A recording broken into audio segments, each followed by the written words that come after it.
හදන්න යන්නේ රසම රස කැරට් සම්බෝලයක්. අමුවෙන් හදන ලිපිතිලු යන්නේ නැහැ. මේක ගොඩක් ගුණ කෑමක්. ඔය කැරට් කියන කොහොමත් ගොඩක් ගුණ කෑමක්. හැම ලස්සන වෙන්න ඒ වගේ විටමින් A තියෙන පෙනීමට ඒ දේවල් වලට ගොඩාක් හොඳ දෙයක් තමයි මේ කැරට් කියලා කියන්නේ. කට්ටි කැරට් ජූස් එකමත් හදලා බොනවනේ මේ ස්කින් එක ලස්සන කරගන්න. හරිද? එතකොට මේකෙදි මම පාවිච්චි කරනවා කපාගතිපු පොඩි වෙන්න කපාගතිපු ලොකු ලුණු ගෙඩියක්. මෙතෙන්දි මම ලොකු ලුණු තමයි ගත්තේ දී ලුණු. නමුත් ඔයාලට පුළුවන් නම් මේකෙදි රතු ලුණු පාවිච්චි කරන්න. ඒක ගොඩාක් හොඳයි. මොකද රතු ලුණු වල ගුණය ගොඩක් වැඩි. ඒක සාමාන්‍යයෙන් ඔය සෙමට පීනස් ඒවා තියන අයට ඊළඟට කියන්නේ ගොඩාක් ගුණ කෑමක් තමයි කියන්නේ කමුවෙන් කන්න ගොඩක්ම හොඳ දෙයක් රතු ලුණු කියලා කියන්නේ. ඊළඟට මම පොඩිවට කපාගතිපු මිරිස් කරා දෙකකුත් අරගෙන තියෙනවා.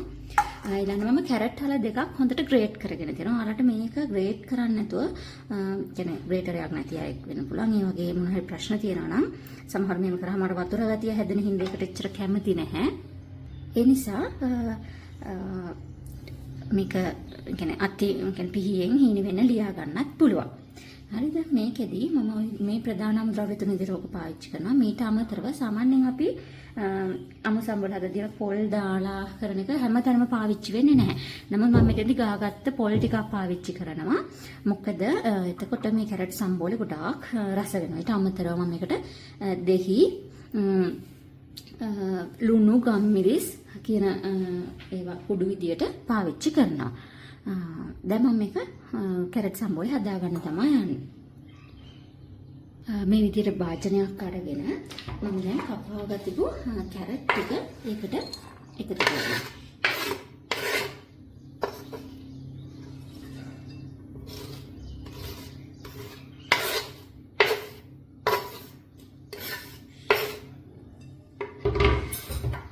කැරට් ටික එකතු කරගෙන භාජනය නම් පොඩක් ඉඩ මදි වේදක් දන්නේ.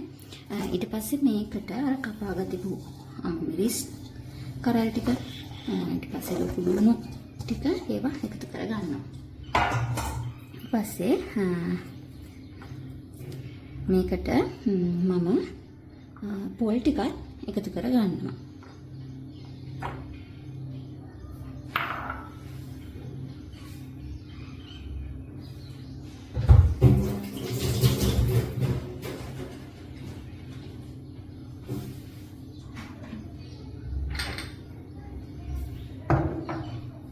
ඊට පස්සේ මම මේකට ගම්මිරිස් කුඩු තේ හැන්දක් වගේ ප්‍රමාණය ලුණු කුඩු තේ හැන්දක විතර ප්‍රමාණයක් මේ ටිකක් ලොකු භාජනයකට මම යනවා දෙන්නේ එකතු කර ගන්නවා. ඊට පස්සේ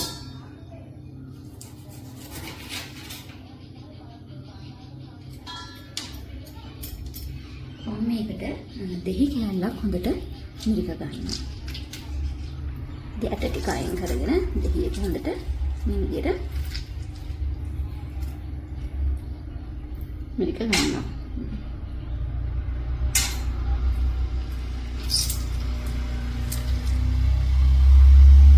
ඊපස්සේ අපිට මේක හොඳට කලවම් කරගන්න තමයි තියෙන්නේ. මේ තියෙන දැන් අපි හදාගත්තු රසම රස කැරට් සම්බෝලේ ඔයාලා හදලා බලන්න. මේක ගොඩක් රසයි. ඒ වගේම පොඩි ළමයින්ට උනත් ගොඩක් ගුණයි. අපිට කැම එකකට ගෙනියද්දී උනත් ඒක ලේසියෙන් හදාගන්න පුළුවන්. හොඳට ලුණු දෙහි ඒවා දාලා හදාගත්තාම මේක පුදුමම රසයක් තියෙන්නේ.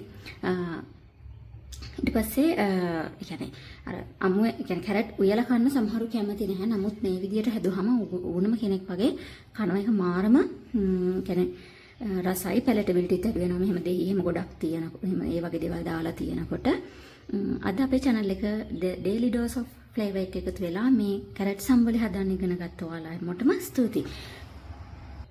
අනිවාර්යෙන්ම මේක බලලා රසට මේ වගේ කැරට් සම්බෝලයක් හදලා බලන්න. මගේ channel එක The Daily Dose of Flavor අනිවාර්යෙන්ම ඔයාලා subscribe කරන්න. Thank you.